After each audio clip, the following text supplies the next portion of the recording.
Hi అండి, నమస్తే. ఎలా ఉన్నారు? Welcome to Abhi cooking vibes. ఈరోజు మనము క్యాబేజీ పకోడీ చేసుకుందాము. ఏంటో ఇలా క్యాబేజీ పెట్టుకుందాం అనుకుంటున్నారా? పకోడా చేసుకుందాము. ఈ క్యాబేజీ కడిగి పెట్టానండి. ఇలాగా ఈ లోపల ఉంటుంది కదా, ఇది తీసేయాలన్నమాట. పకోడీ చేసి మనకి కసకస ఉంటుంది, అది మొత్తము ఇలా చాకుతో తీసేసుకోవాలి. తర్వాత సన్న ముక్కలు కట్ చేసుకుందాము. సన్న ముక్కలు కట్ చేసుకొని తర్వాత పకోడీ కట్ చేసి దాన్ని పసుపు ఉప్పు వేసి వాటర్ అంతా వచ్చిందాక కొంచెం నానబెట్టుకొని తర్వాత మనం పకోడీ ప్రాసెస్ చేసుకుందాము.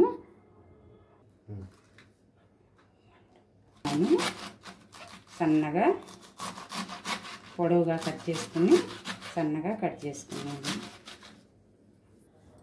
ఇలా ఉంది కదా, క్యాబేజీలో ఉంటుంది కదా మొదట్లో, ఇది తీసేసుకుందామండి. ఇది బాగుండదు, గట్టిగా ఉంటుందని చెప్పాను కదా, తీసేసుకుందాం.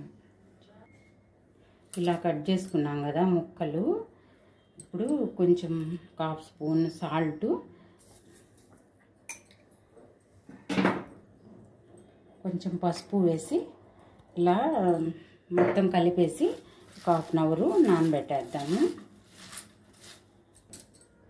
ఇప్పుడు ఇలా పక్కన పెట్టేద్దాము. ఒక 1/2 అవర్ 20 మినిట్స్ అయినా పెట్టుకోవచ్చు. ఇప్పుడు మనము పకోడా చూడండి, దీంట్లో మనము ఇంగ్రీడియంట్స్ కారము, కొంచెం పసుపు, కరివేపాకు, పచ్చిమిర్చి, కార్న్ ఫ్లోరు. ఈ ప్లేస్లో మనం బియ్య పిండి కూడా వేసుకోవచ్చు, శనగపిండి. అవసరమైనంత వరకు కలుపుకుందాం. దాంట్లో వేసుకొని చిన్న రోల్ తీసుకొని కొంచెం ధనియాలు 1/2 స్పూను సోంపు వేసానండి, చాలా బాగుంటుంది టేస్ట్. ఒక 1/2 స్పూను జీలకర్ర, సోంపు, జీలకర్ర, ధనియాలు ఇలా చిన్న రోట్లో వేసుకొని అట్లా కొంచెం పొలుకులు చూడండి. ఇలా నానబెట్టాం కదా 1/2 అవర్. ఇప్పుడు దీంట్లో వాటర్ అంతా ఇలా పిండేసుకున్నాము. ఇలాగా వాటర్ వస్తుంది చూడండి. ఇట్లా పిండి తర్వాత ఇంగ్రీడియంట్స్ అన్నీ వేసి కలుపుకున్నాము. ఈ వాటర్ ఉంటే క్యాబేజీ పకోడీ ఏంటంటే మనకి క్రంచీగా రాదనమాట, మెత్తగా వస్తుంది.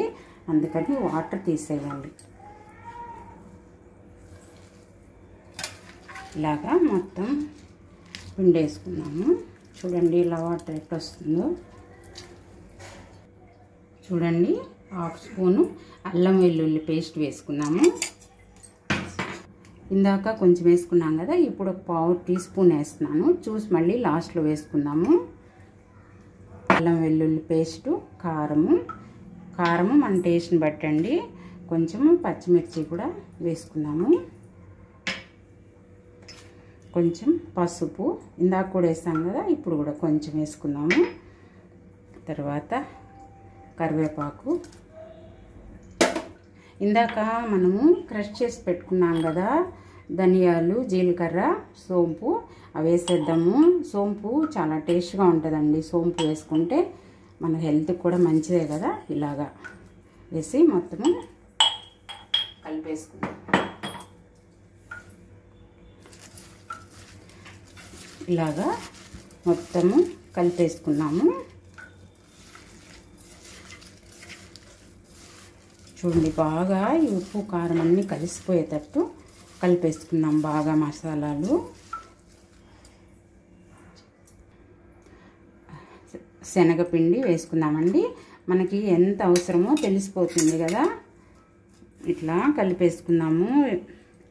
ఇది కార్న్ ఫ్లోర్ అండి, కార్న్ ఫ్లోర్. ఇది మనము 2 స్పూన్స్ వేసుకున్నాము. అవసరమైతే మళ్ళీ వేసుకోవచ్చు. ఈ ప్లేస్లో బియ్యం పిండి వేసుకోవచ్చండి. నేనైతే కార్న్ ఫ్లోర్ వేస్తున్నాను. ఒక్కోసారి బియ్యం పిండి కూడా వేస్తానన్నమాట.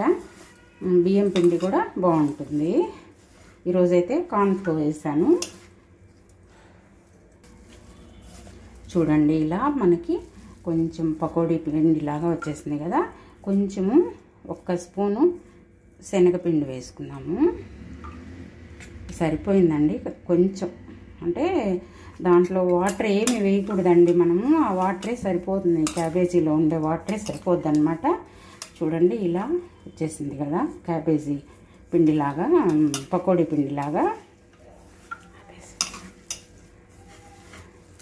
ఏం కాదు, ఇంకొంచెం కార్న్ఫ్లోర్ కూడా వేసుకున్నాము, కొంచెం బాగా క్రంచీగా ఉంటాయి. బియ్య పిండి కూడా బాగుంటుందండి, రెండు వేసుకోవచ్చు. బియ్య పిండి కూడా మనకి బాగుంటుంది టేస్ట్. నేనైతే ఈరోజు ఇది వేసాను, ఒక్కోసారి బియ్య పిండి కూడా వేస్తాను. ఇప్పుడు స్టవ్ మీద బాండలు పెట్టానండి. స్టవ్ వెలిగించుకుందాము, పెద్ద మంట వచ్చేసింది. ఇలా రెడీ అయింది కదా. ఇప్పుడు మనము పకోడీలు వేసుకున్నాము. పిండి చూసుకుంటూ వేసుకోవచ్చండి మనము, మనకి కరెక్ట్గా అయ్యింది అన్నంత వరకు మనం చూసుకుంటూ కలుపుకోవచ్చు. ఇప్పుడు మనము పిండి ఇలా తీసుకొని ఇలా బొటన వేళ్ళతో ఇలా చిన్నగా ఇట్లా అనుకుంటూ వేస్తే పకోడాలు బాగా పడతాయి. చిన్న మంట పెట్టుకోండి ఫస్ట్, తర్వాత కొంచెం వేసిన తర్వాత హైలో పెట్టుకోవచ్చు.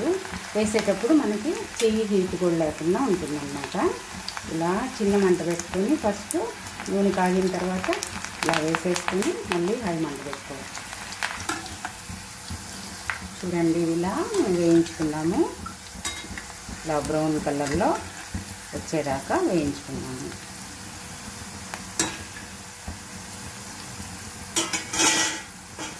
కొంచెం వేగిన తర్వాత మీడియంలో పెట్టుకొని మనము వేయించుకున్నామంటే మనకు బాగా వేగుతుంది అన్నమాట క్యాబేజీ పకోడీ.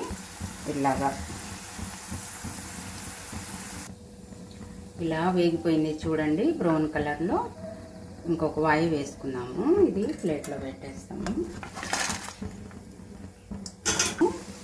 ఈ వాయిలో కొంచెం కరివేపాకు వేసుకున్నాము, బాగుంటుంది. అంటే పకోడా పైన వేసుకుంటే బాగుంటుంది కదా. రెండో వాయిలో ఇలా వేసుకున్నాము, ఇలాగే కాల్చుకున్నామండి సన్న మంట మీద. చాలా బాగుంటుంది కదా పకోడీ. మనము రైస్లో నంచుకోవచ్చు, విడిగా తినొచ్చు, సూప్తో అయినా బాగుంటుంది కదా. చూడండి ఇలా మనము మీడియం ఫ్లేమ్లో పెట్టుకొని వేయించుకుంటే బాగా వస్తుంది అన్నమాట. చూడండి సెకండ్ వాయి కూడా మనకి రెడీ అయిపోయింది. మనకి ఈ సీజన్లో చాలా బాగుంటుంది, చేసుకోండి. ఎలా ఉందో కామెంట్ చేయండి, మీకు ఎలా వచ్చిందో. చూడండి ఇలా క్యాబేజీ పకోడీ రెడీ అయిపోయింది కదా. మనకి ఇంగ్రీడియంట్స్ అన్నీ చూసారు కదా. అసలుకి చాలా టేస్టీగా ఉంటుందండి. మనము బయట తెచ్చుకుంటాం కదా, అలా కాకుండా మనం ఇంట్లో చేసుకున్నామంటే మనకి హెల్త్కి మంచిది, మనకి బాగుంటుందన్నమాట. చేసుకుంటే హ్యాపీగా 1/2 అవర్లో అయిపోతుందండి. చూసారు కదా ఇంగ్రీడియంట్స్, మీరు చేసుకోండి. ఎలా ఉందో కామెంట్ చేయండి. ఇలాగా చేసుకోండి, మీరు ఎలా ఉందో కామెంట్ చేయండి. ప్లీజ్ సబ్స్క్రైబ్ చేసుకోండి, షేర్ చేయండి, లైక్ చేయండి. ఈ పకోడీ చేసుకొని ఎంజాయ్ చేయండి. ఈ సీజన్లో చాలా బాగుంటుంది కదా. సబ్స్క్రైబ్ చేసుకోండి. Thank you for watching.